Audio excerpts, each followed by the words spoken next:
Hey everybody, Kevin here from the My Song of the Day Rock 2000 Today YouTube channel, and can you believe I've made 100 of these things already?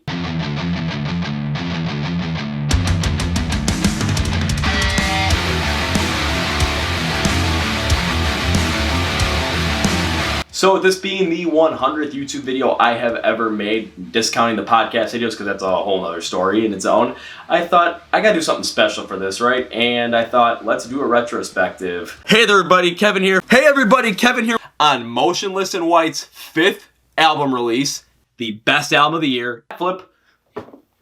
I missed, but yeah, I'm doing a retrospective episode. But the reason I'm doing that is because from episode 1 back in October of 2018 to now episode 100 in May of 2020, I thought it might not be a bad time to go back, reflect, look back, and just see all the fun that I've had so far and where I started and where we are now and where we're going in the future. Hey everybody, welcome to the first ever My Song of the Day Rock 2000 to Today Alexa Skill YouTube channel. So as you can see, that was the first video that I ever made, and you can definitely tell that it was my first video ever. I mean, I'm just rattling off a couple of names you want. Hollywood Undead even.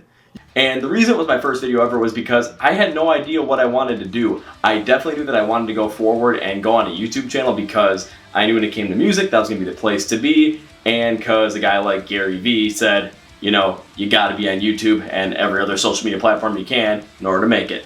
Context in understanding what's happening right now in the global economy. This is all growing, but it's growing during a time of frothy, massive economic growth. So as the beginning rolled on, I was trying to figure out what kind of videos I wanted to make, and I thought at the beginning my bread and butter would be two different types of videos, and those would be my band reviews. And today we're doing our first band review. Today's band is Sleeping with Sirens. 10 Years, Atreyu, Beartooth, Motionless in White, and of course my album reviews. And today we are going to be doing our album review on Muse's New Year's Day album, Unbreakable, We Are Not Your Kind, Walk the Sky, Glue by Boston Manor.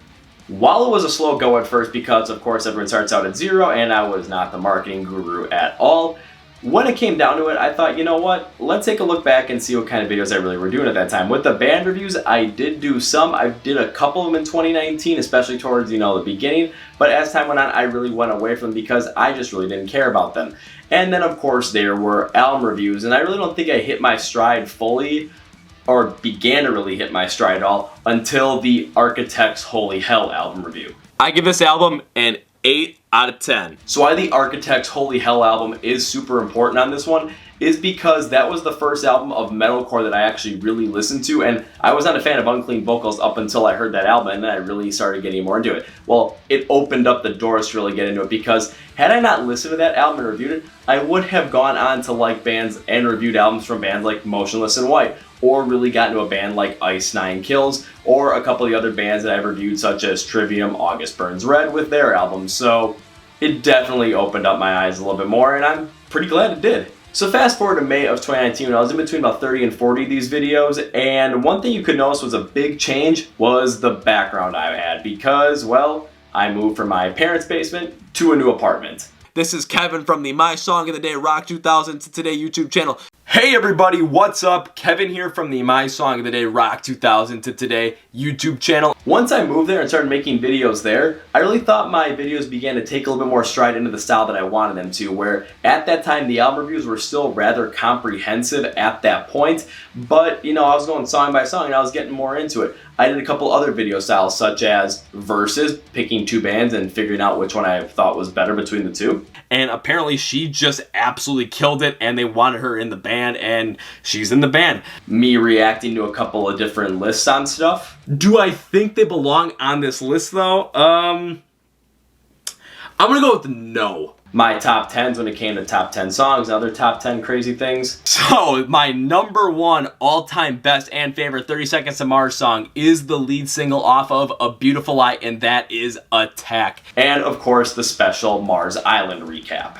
But the coolest thing that Shannon did was he brought a bunch of people up that wanted to get brought up, and if you could play the drums, he just let you play and just see what you got and just was hyping everyone up, and people were going nuts for it. While all of this was fun, the era that I shot videos at that apartment that I lived with my best friend in, you could see a big number of things happen with 3 different types of videos that I was doing. And one is the album reviews. I was going on a song-by-song basis, trying to put out there, and then going out and giving my full-on, rating and take on that. But then once I reviewed Flawed Design by Saint Asonia, that's where everything changed, because I changed the format of the videos. Instead of going song by song, I decided to go with the background, then go with a comprehensive look at the construction and instrumentation and composition of the album, the vocal performance on that album, and the theme of the album and the songs and how they all tied into each individual song stylings. Then I would rate the album, give you my likes and dislikes, and then my final thoughts / overall on it. So it made the videos a little bit less time consuming, especially on the watch end.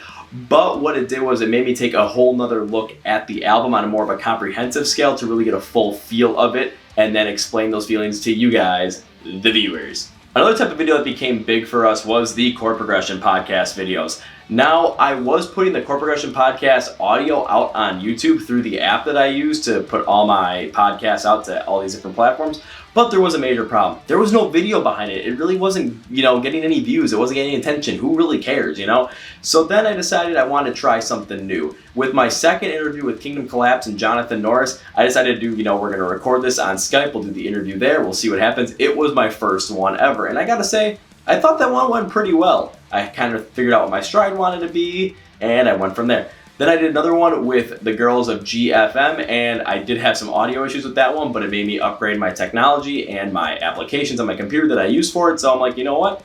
You live and you learn. And then going forward into number 70, when I interviewed the band Planet Mercury, I decided to add Zoom instead of Skype to my repertoire, and that has gone over so much better. But why the big change? And it's 2 reasons. One is because they're so much more fun to watch when you're interviewing these upcoming bands and you actually get to see them, you actually get to experience them. And not only that, but getting to interview some of these upcoming bands, these upcoming artists, it has allowed me to really become the podcast where we're going to be interviewing these bands, we're going to be interviewing these guys and girls, and we're just going to let you guys get to know them on a much more personal platform, because I don't just ask questions. I mean, I get into conversations, I tell stories, and I've become friends with so many of these bands through something like this. I've interviewed bands out of the United States, out of Germany, out of Belgium, out of the Netherlands, a lot out of Italy, and out of Singapore as well. And I'm going to keep trying to expand my reach. And one thing I cannot wait for is once this whole entire coronavirus pandemic is over and I get a chance to travel to Europe, I can't wait to actually get to hang out with these bands, see these bands, and, enjoy a live show from them. So then you guys get to see something else all new. Ooh, baby, yeah. My other big type of project for that time frame in that apartment was the 2019 year-end awards. For 2018, I went with the whole comprehensive video that just went through each one. I thought, nah, that's not fun. Let's do one category and we'll do 6 videos in 6 days at the end of the year.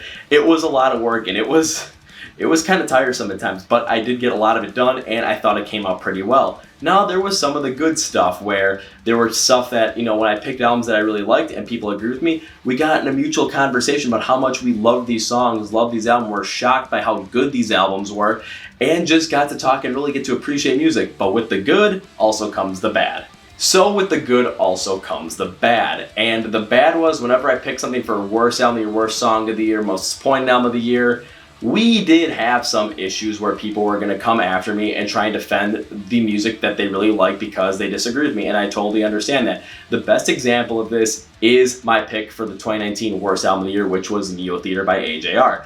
When I put that out there, a lot of AJR fans came after me when I did the nominations and the award winner for it, where they were trying to defend their favorite band, defend the kind of music they like, and said sometimes not nice things, and sometimes, how could you do this? You don't know music. What I ended up doing was something I thought was actually awesome, where instead of saying, oh, this is my list, screw you kind of thing, I asked them, why do you like AJR? Why do you like that kind of music? How does that music resonate well with you? And I got a lot of responses of people just opening up about why they like AJR. Now, why I don't like AJR, my reason still stands. But what I was able to do was connect with these people and see how they connect with AJR is how I connect with bands such as Rise Against and Disturbed, and 30 Seconds to Mars as well. So it was a lot more of a, I would say, enjoyable experience because I got to connect with so many more people I probably would never connect with. And I can't wait for the 2020 version now because I got a feeling it's going to be the same way. Now, since the beginning of May in this year of 2020, you can notice a difference in basically the backdrop of where I'm working because, yeah, I moved once again and I moved to my own place. Now, I've got my living room set up with all my music stuff, so this is where all the videos are going to be coming from. It's been interesting though because I got a big window behind me, so it's always weird playing with the light, but I think I'm doing a good job with it. So now going forward for the next, let's say, 100 episodes, what can you expect from My Song Day Rock 2008 in terms of the YouTube channel? You can expect 4 things. One is album reviews. They're still going to come out. They're still going to be done in the comprehensive style that I've done them in because I really like that style. I really think it hits hard and hits home with a lot of people that watch them. And I'm going to keep doing them as long as bands keep putting them out even during this coronavirus pandemic. The Chord Progression podcast videos are still going to come at you. They might even get longer. They might even get more expansive. Who knows what might happen because I love talking to these newer bands. I love talking to these emerging bands that you guys are going to want to know about. So that's going to keep coming your way. And of course, the 2020 year-end awards list. I'm still going to do the 6 categories. Might add 1, might add 2. Who knows? But I'm still working on that as well. I'm excited to see what happens when we come out with them. One other type of video that we're going to be getting into more in 2020 is my Do I Like Them series. And this is a series where I started 2 weeks ago when someone requested me to do a video of Dance Gavin Dance, and I was going to do a band review on it, but I really didn't want to do a band review on it because I didn't really know the band all that well. So what I decided to do was take a look at the band, take a look at their sound, take a look at their persona, and figure out, do I like them or do I not like them? Why I like it is because it gives me a more expansive view on some bands that maybe are a little bit more polarizing, bands I really don't know, and gives me a broader horizon when it comes to the music I listen to. Next, I'm going to be doing one with baby metal, I might do one with poppy, and when it goes forward, who knows who else I might do one with, because I'll figure it out, we'll see. Now with this being the retrospective video that it is, I'm going to take a look back at some of the things that, I think I got right. So let's take a look at them. That just really didn't work, or they went all pop EDM and I thought, man, this was not good. Yeah, I'm still on the train that Bring Me the Horizon Zama was not that good. It's good song to song, like the singles were good, but as you put it all together, the album just does not have that full identity. While I think Wage War's Pressure was a good album, I think it was disappointing because the singles put it on such a high pedestal that it ended up just not living up to those expectations. I'm going to give Shaped by Fire an impressive 8.5 out of 10. 8.5 out of 10. A 7.5 out of 10. Yeah, those 3 albums being good, I didn't get those wrong. Right away after I first heard it, I thought, is this a top 10 song for 2019? So the best song of the year in 2019, get those keyboards out because I know you guys are waiting for this. It is Popular Monster by Falling in Reverse. And take a look at how big Popular Monster is now, and I've been telling you it was a great song from day 1. But there are also things that when I look back at them, did I get them wrong or regret some of them? Yeah, there's going to be some things. I'm going to give Victorious a 9 out of 10. Right now, I still like Skillet and I still like the Victorious album, but I don't think it's a 9 out of 10 anymore. I'm going to give Everybody Loves You Once You Leave Them a 3 out of 10. I'm going to give Monomania by The Word Alive a 3 out of 10. Oh god, I wish I would just reviewed Polaris' album. It's got an Album of the Year contender written all over it now. I'm going to give Order and Decline a 5.5 out of 10. How the hell did I think Order and Decline was just okay? Yeah, I'm not happy that I made that video. With the Silver Scream now being potentially my second favorite album of all time, yeah, it would have definitely been right above Disease by Beartooth as the 2018 winner for Best Album of the Year. Beartooth's album still kicked ass though, so I'm not mad that it's up there, but you know what? Got on the Ice Nine Kills train 1 year too late. Hey, but you gotta live and learn, am I right?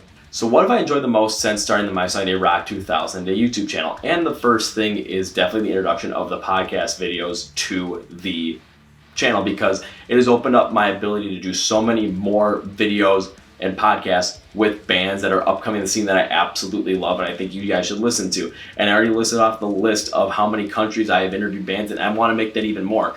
And especially once the pandemic's over, I cannot wait to go over to Europe and see these guys and girls play live and, you know, increase the friendship that I have with these bands over there. Enjoy some fun times, see what happens. You know what, honestly, I just can't wait for this to keep going because it has led to so many great experiences.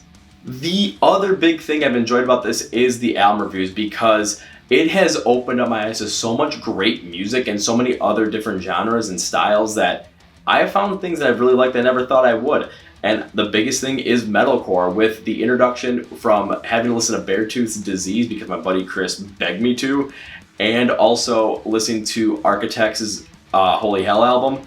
It has gotten me into metalcore so much, and I've enjoyed so much of it in terms of going to concerts for these bands and seeing what happens. The introduction of Motionless in White and the Disguise album review let me go and see them twice, and I had fun at both concerts.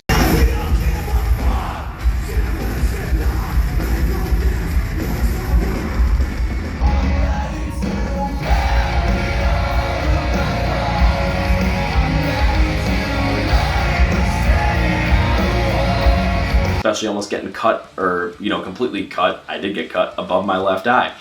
Going to see a band like August Burns Red at Summerfest, where we tipped up the benches just so we could mosh more. That was freaking exciting.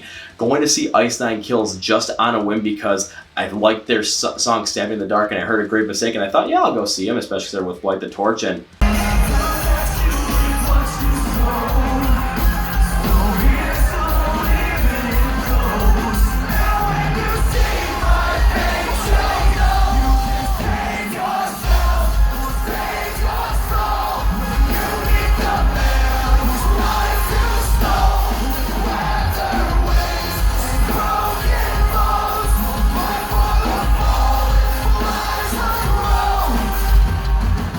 man, that show just took them from like unknown in my repertoire to the second favorite band that I have.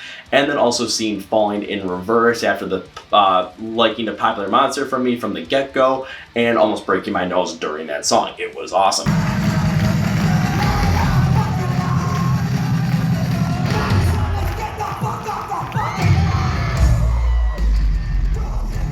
And I can't wait to see some of these other albums and see all these other bands that I get a chance to once this pandemic's over, and just have a great time and just enjoy them. I can't wait to see how this all turns out. So in summary, it has been quite a journey between episode 1 to 100, and I'm very thankful that I went on that journey, and I can't wait to see what happens between episode 100 and 200. Maybe this channel starts making the big bucks, who knows? Cha-ching, cha-ching, cha-ching-gery. But it has afforded me so many great opportunities to learn so much about music, to learn so much about myself, and to learn so much about, basically growing this and helping to grow rock and metal music in the way that I want to. So it has been one hell of a fun ride over the past little bit over a year and a half, and I can't wait to see what happens in the future. One special thing I plan in the future is 2021. I'm renting me a Winnebago, and I'm going to be going on tour. So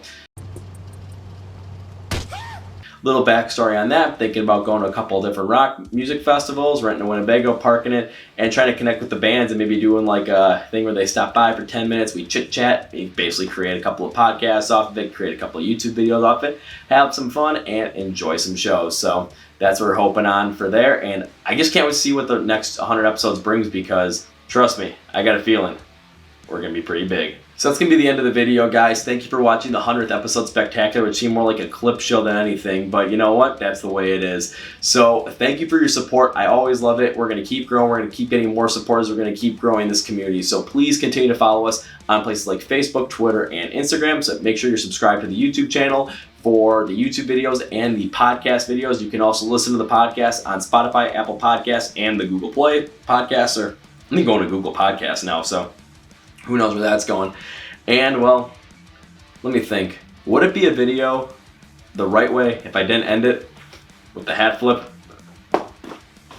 That would hit me right on the head. See ya.